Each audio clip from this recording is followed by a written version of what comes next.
اگر کسی شخص کا وضو بار بار ٹوٹ جائے تو اس کے لیے کیا حکم ہے؟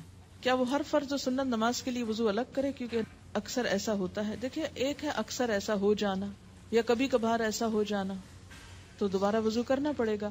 لیکن ایک ایسی بیماری ہوتی ہے کہ جس میں انتڑیوں کی خرابی کی وجہ سے، انٹسٹائن کے پرابلم کی وجہ سے بعض لوگوں کے بارے میں آتا ہے کہ ان کو ایسی تکلیف ہو جاتی ہے. میں نے کسی ڈاکٹر سے کنسلٹ کیا تھا کیونکہ اکثر لوگ ایسا مسئلہ پوچھنے کو آتے ہیں.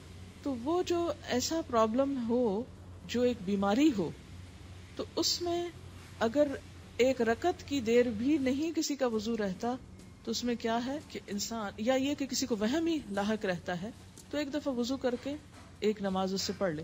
لیکن کبھی کبھار ایسا ہو جانا یا دن کی 5 نمازوں میں سے 1-2 میں ایسی کوئی تکلیف ہو جانا، تو اس کے لیے یہ حکم نہیں ہے. اس کے لیے حکم یہ ہے کہ آپ اپنے کھانے کی ہیبٹس درست رکھیں، وقت پر کھائیں، صحیح خوراک کھائیں، تو آپ کو وضو کا مسئلہ نہیں ہوگا. ایسی چیزیں مت کھائیں جن کے بارے میں آپ کو پتا ہے کہ آپ کو ان سے الرجی ہے اور سٹمک اپسیٹ ہوتا ہے یا آپ کے وضو میں پرابلم ہوتا ہے. یہ ہر شخص اپنی عادت خود جانتا ہے، اور دین کی حفاظت، نمازوں کی، وضو کی، ان سب چیزوں کی ہماری ذمہ داری ہے.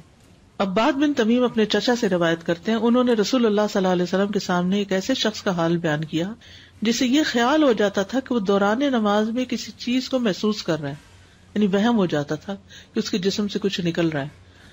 آپ نے فرمایا وہ نماز سے اس وقت تک نہ مڑے یا نہ پھرے جب تک ہوا نکلنے کی آواز یا بو نہ پائے.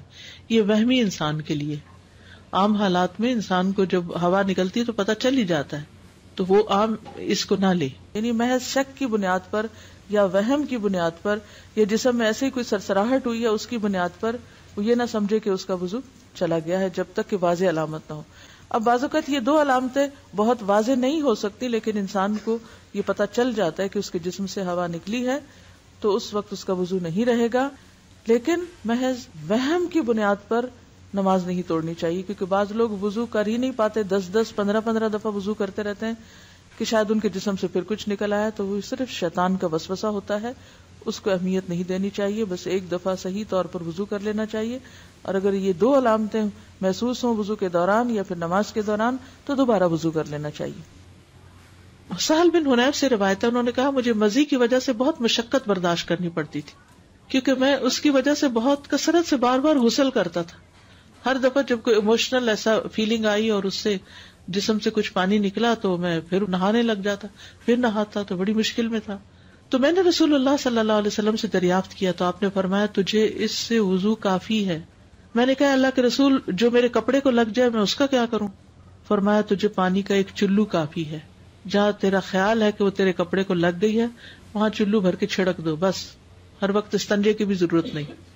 اس میں آپ دیکھیے کہ وضو ٹوٹنے میں ایک اہم اصول اگر آپ یاد رکھ لیں تو اس میں بہت سے مسئلے حل ہو جائیں. کیونکہ ابھی میں نے اس کا ذکر کیا تو آپ کہیں گے لکوریا میں کیا ہوتا ہے، تو کبھی کوئی اور بیماری کا نام لے آئیں گے، کبھی بواسیر کی بات کریں گے، کبھی کسی اور چیز کی بات کریں گے.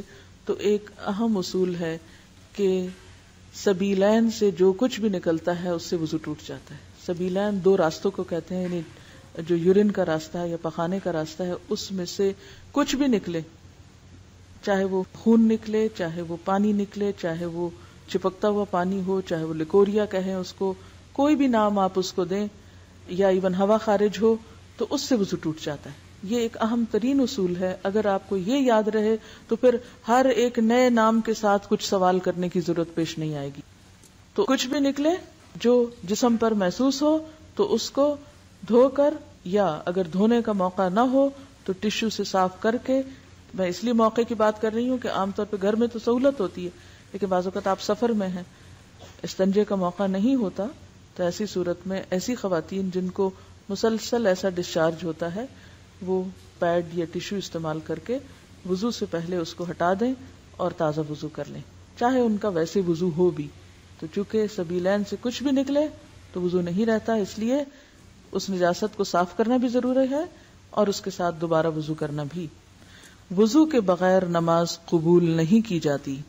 حضرت ابو ہریرہ رضی اللہ عنہ سے روایت ہے کہ رسول اللہ صلی اللہ علیہ وسلم نے فرمایا جس شخص کا وضو ٹوٹ جائے جب تک وہ وضو نہ کرے اللہ تعالیٰ اس کی نماز قبول نہیں کرتا.